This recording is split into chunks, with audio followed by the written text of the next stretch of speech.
Sekalipun pohon ara tidak berbunga, pohon anggur tidak berbuah, hasil pohon zaitun mengecewakan, sekalipun ladang tak menghasilkan. Salam Bapak Ibu yang terkasih, senang bisa kembali kita berjumpa walau melalui video ini.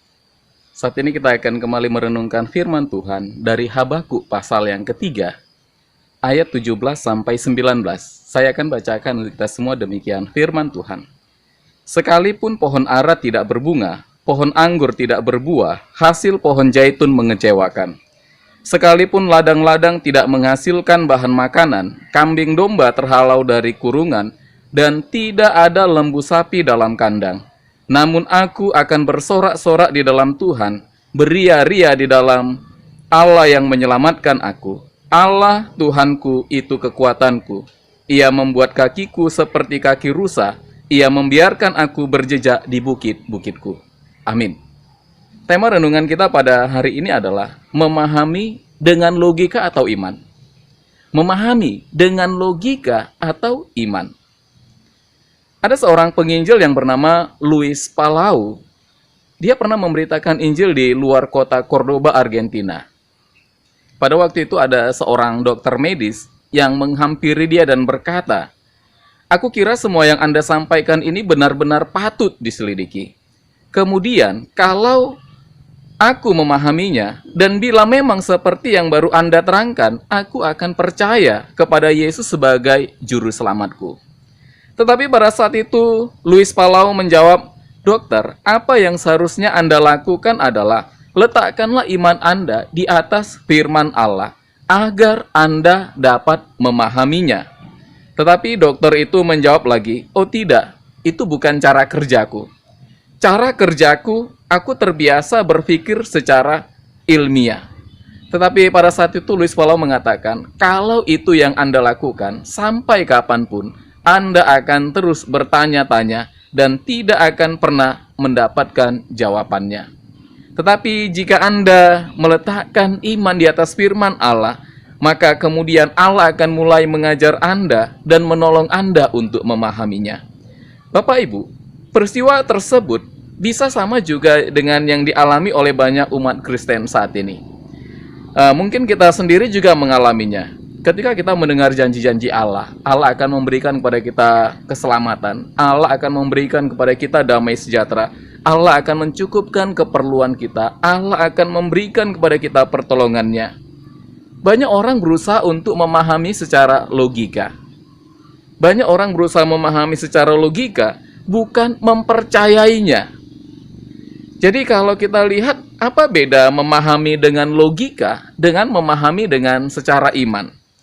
Jika memahami secara logika, berarti sesuatu dapat dikatakan benar bila sesuai dengan kaidah ilmiah. Sesuatu dikatakan benar bila sesuai dengan kaidah ilmiah.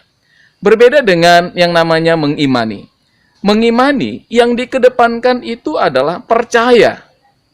Percaya tanpa ada keraguan bahwa apa yang disampaikan Allah itu baik dan benar adanya.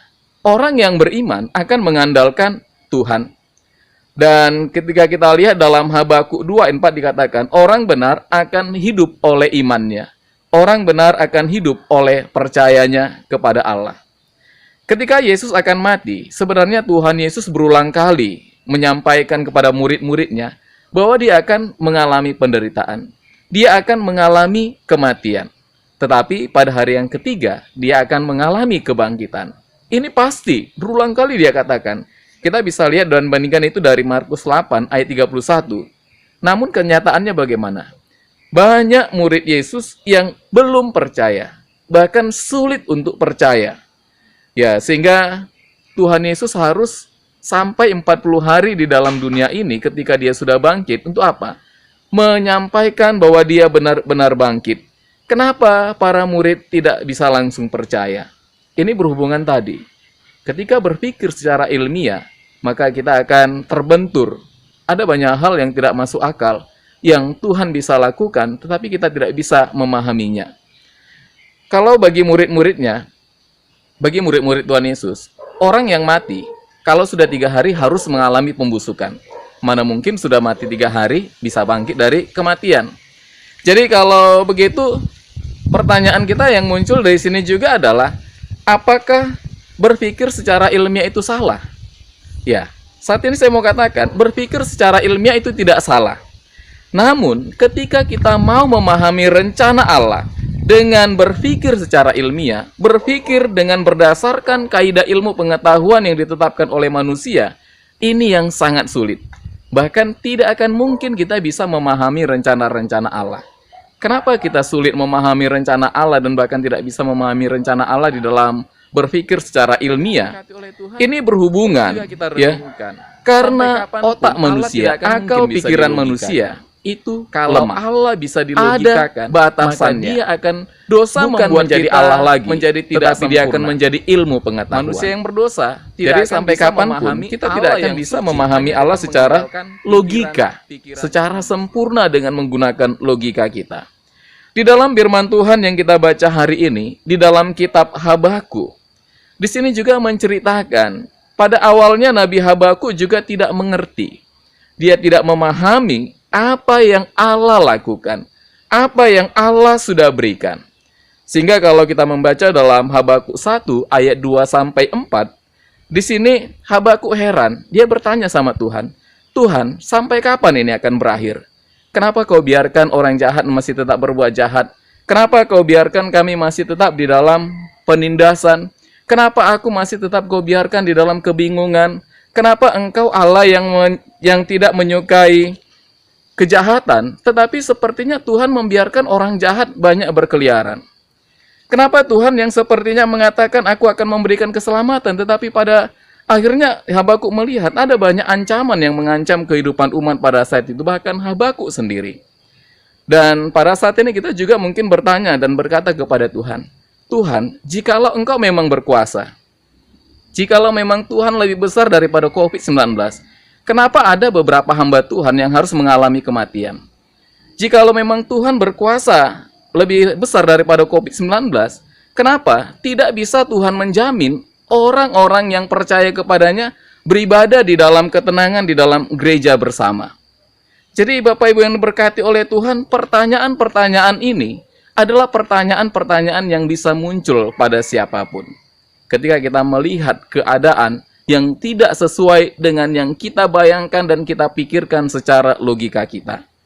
Oleh karena itu, pada saat ini kita mau merenungkan bagaimana seharusnya kita melihat situasi yang kita hadapi saat ini. Jika demikian, apakah Allah tidak bisa dipahami? Jika demikian, apakah yang dikerjakan Allah tidak bisa dipahami? Apa yang dilakukan Allah bisa kita pahami, tetapi dari mana kita berangkat, ini yang menjadi persoalannya. Titik berangkat kita dari mana? Ketika Nabi Habakuk mengedepankan logikanya, mengedepankan pikirannya, maka dia akan menemukan kebuntuan. Dia hanya akan menemukan kekecewaan. Sama halnya juga dengan kita. Ketika kita berusaha memahami situasi ini dengan memikirkan secara pikiran manusia, secara logika manusia, maka yang kita dapatkan adalah kekecewaan. Berbeda kalau yang kita lakukan adalah berusaha memahami apa yang Allah berikan dengan berangkat dari iman bahwa Allah pasti akan memberikan yang terbaik bagi kita. Oleh karena itu, Bapak Ibu yang terkasih, kita perlu belajar seperti Nabi Habakuk di sini. Dia akhirnya memahami apa yang dia lihat dengan mengandalkan imannya. Sehingga di dalam pembacaan firman Tuhan yang kita baca dari Habakuk 3 ayat 17-19, kita bisa lihat bagaimana Nabi Habakuk bisa bersorak-sorai. Bagaimana dia akhirnya bisa bersukacita meskipun sedang dalam keadaan yang tidak baik.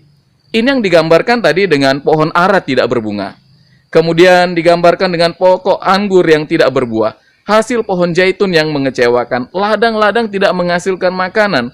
Kambing, domba, dan semuanya terhalau dari kurungan. Habis semuanya. Jadi ini adalah gambaran situasi jauh dari kemakmuran. Situasi yang sebenarnya juga bisa kita katakan dalam keadaan ketidakpastian. Sampai kapan ini akan bisa berakhir? Sama halnya juga dengan kita pada saat ini, Bapak Ibu yang diberkati oleh Tuhan. Ada banyak orang yang persediaan makanannya sudah habis. Bahkan mungkin juga simpanan uangnya di bank maupun dimanapun sudah mulai menipis dan bahkan sudah ada yang habis. Persediaan makanan sudah tidak lagi mencukupi. Tetapi kita masih tak bertanya, sampai kapan COVID-19 ini akan berakhir? Orang juga tidak ada yang bisa menjawab dengan pasti. Tetapi pada saat ini kita mau melihat, kita mau memahami dengan menggunakan iman kita, bukan dengan logika kita. Mari kita mengedepankan iman kita di dalam memahami, di dalam melihat situasi yang sulit saat ini. Jika kita memahami dengan logika, maka kita hanya akan menghasilkan kekecewaan dan keputusasaan. Berbeda dengan ketika kita memahami apa yang kita lihat dengan iman kita. Ini yang kita lihat dari Nabi Habakuk, sehingga akhirnya dia bisa berkata, aku akan bersorak-sorai. Kenapa Nabi Habakuk bisa bersorak-sorai dalam situasi yang sulit? Karena Nabi Habakuk percaya bahwa Allah pasti akan menyelamatkan dia. Ini yang kita lihat di dalam ayat yang ke-18. Aku akan bersorak-sorak di dalam Tuhan, beria-ria di dalam Allah yang menyelamatkan aku. Situasi sulit tidak akan membinasakannya. Kemudian kita melihat kenapa Nabi Habakuk bisa bersorak-sorai. Karena Habakuk percaya Allah adalah sumber kekuatan yang akan memampukan dia untuk melewati masa-masa sulit. Yang digambarkan di dalam ayat yang ke-19, digambarkan dengan bukit-bukit batu yang terjal dan sulit. Tetapi Habakuk mengatakan, Tuhan mengubahkan aku untuk menjadi seperti rusa, sehingga aku bisa melewati bukit-bukit batu yang terjal itu.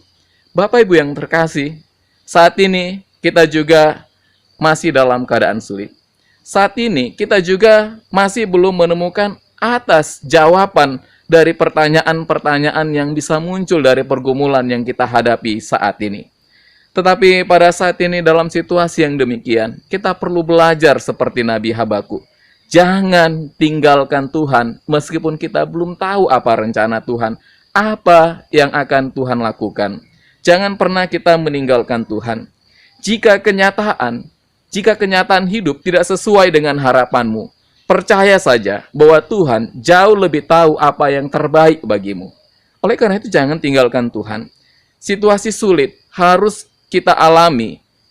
Seringkali Tuhan tidak pernah memberikan keadaan tanpa ada latar belakangnya, tanpa ada tujuannya. Kenapa Tuhan memberikan situasi sulit? Agar kita sadar juga bahwa logika, ilmu pengetahuan, dan teknologi dengan berbagai kecanggihan yang ada saat ini tidak bisa menjamin kehidupan, keamanan, dan kesejahteraan manusia. Ini buktinya.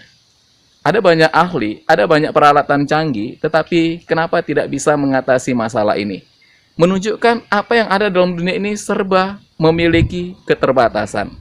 Tidak bisa kita jadikan jaminan untuk mengatakan aku bisa selamat karena ilmu pengetahuan dan kecanggihan alat yang ada pada saat ini. Tetapi saat ini mari kita diajak seperti Nabi Habakuk. Mari kita percaya, mari kita imani, ada sukacita, ada kebaikan yang Allah sudah persiapkan untuk kita alami pada saat ini juga. Imani, maka kita akan melihat perubahan yang Allah akan kerjakan. Orang yang percaya bahwa Tuhan lebih besar dari masalah yang ada, akan mampu bersukacita meskipun sedang berada di tengah badai. Biarlah kita seperti Nabi Habakuk, akan tetap bersorak-sorai meskipun dalam situasi sulit, meskipun kita sendiri masih di dalam keadaan pertanyaan kapan ini akan berakhir. Jangan pernah tinggalkan Tuhan, percayalah kepadanya. Jangan andalkan logikamu, andalkanlah iman bahwa Tuhan akan sanggup mengubahkan ini. Tuhan memberkati kita dan Tuhan memampukan kita dalam melewati masa-masa sulit ini. Amin.